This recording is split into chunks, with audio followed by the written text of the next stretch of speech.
If you build it, will they come? Even though sales is everywhere, most people underrate its importance. Silicon Valley underrates it more than most. The geek classic The Hitchhiker's Guide to the Galaxy even explains the founding of our planet as a reaction against salesmen. When an imminent catastrophe requires the evacuation of humanity's original home, the population escapes on 3 giant ships. The thinkers, leaders, and achievers take the A ship, the salespeople and consultants get the B ship, and the workers and artisans take the C ship. The B ship leaves first, and all its passengers rejoice vainly. But the salespeople don't realize they are caught in a ruse. The A ship and C ship people had always thought that the B ship people were useless, so they conspired to get rid of them. And it was the B ship that landed on Earth. Distribution may not matter in fictional worlds, but it matters in ours. We underestimate the importance of distribution, a catch-all term for everything it takes to sell a product, because we share the same bias the A ship and C ship people had. Salespeople and other middlemen supposedly get in the way, and distribution should flow magically from the creation of a good product. The field of dreams conceit is especially popular in Silicon Valley, where engineers are biased toward building cool stuff rather than selling it. But customers will not come just because you build it. You have to make that happen, and it's harder than it looks.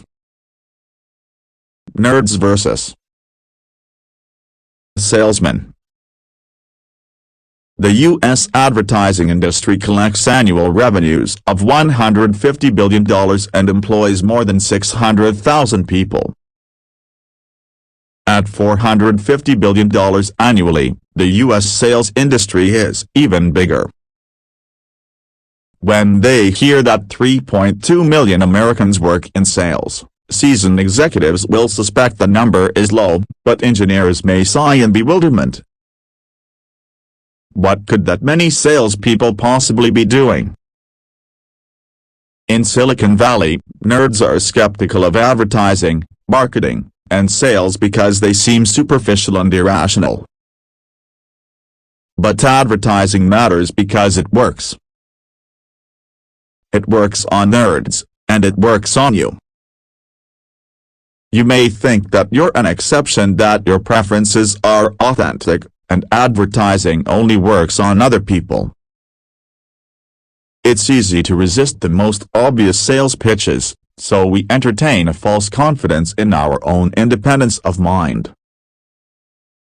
But advertising doesn't exist to make you buy a product right away. It exists to embed subtle impressions that will drive sales later. Anyone who can't acknowledge its likely effect on himself is doubly deceived. Nerds are used to transparency. They add value by becoming expert at a technical skill like computer programming. In engineering disciplines, a solution either works or it fails. You can evaluate someone else's work with relative ease, as surface appearances don't matter much. Sales is the opposite, an orchestrated campaign to change surface appearances without changing the underlying reality. This strikes engineers as trivial if not fundamentally dishonest. They know their own jobs are hard, so when they look at salespeople laughing on the phone with a customer or going to 2-hour lunches, they suspect that no real work is being done.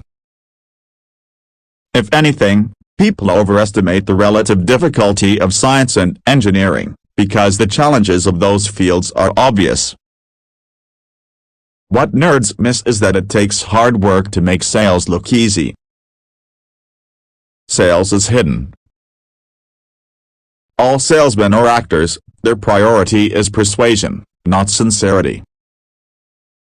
That's why the word salesman can be a slur and the used car dealer is our archetype of shadiness. But we only react negatively to awkward, obvious salesmen, that is, the bad ones. There's a wide range of sales ability. There are many gradations between novices, experts, and masters. There are even sales grandmasters. If you don't know any grandmasters, it's not because you haven't encountered them, but rather because their art is hidden in plain sight. Tom Sawyer managed to persuade his neighborhood friends to whitewash the fence for him, a masterful move. But convincing them to actually pay him for the privilege of doing his chores was the move of a grandmaster, and his friends were none the wiser. Not much has changed since Twain wrote in 1876. Like acting, sales works best when hidden. This explains why almost everyone whose job involves distribution, whether they're in sales, marketing, or advertising, has a job title that has nothing to do with those things. People who sell advertising are called account executives. People who sell customers work in business development.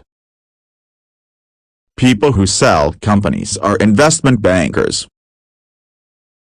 And people who sell themselves are called politicians. There's a reason for these redescriptions. None of us wants to be reminded when we're being sold. Whatever the career, sales ability distinguishes superstars from also-rans. On Wall Street, a new hire starts as an analyst wielding technical expertise, but his goal is to become a deal maker.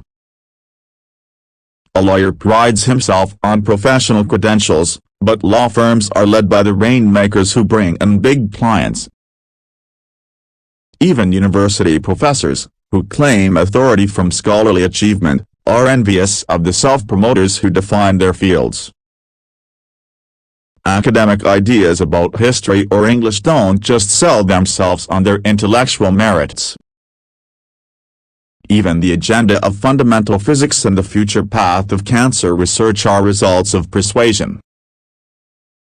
The most fundamental reason that even business people underestimate the importance of sales is the systematic effort to hide it at every level of every field in a world secretly driven by it. The engineer's grail is a product great enough that it sells itself. But anyone who would actually say this about a real product must be lying. Either he's delusional, lying to himself, or he's selling something, and thereby contradicting himself. The polar opposite business cliché copyright warns that the best product doesn't always win. Economists attribute this to path dependence. Specific historical circumstances independent of objective quality can determine which products enjoy widespread adoption. That's true, but it doesn't mean the operating systems we use today and the keyboard layouts on which we type are imposed by mere chance. It's better to think of distribution as something essential to the design of your product. If you've invented something new but you haven't invented an effective way to sell it, you have a bad business, and no matter how good the product,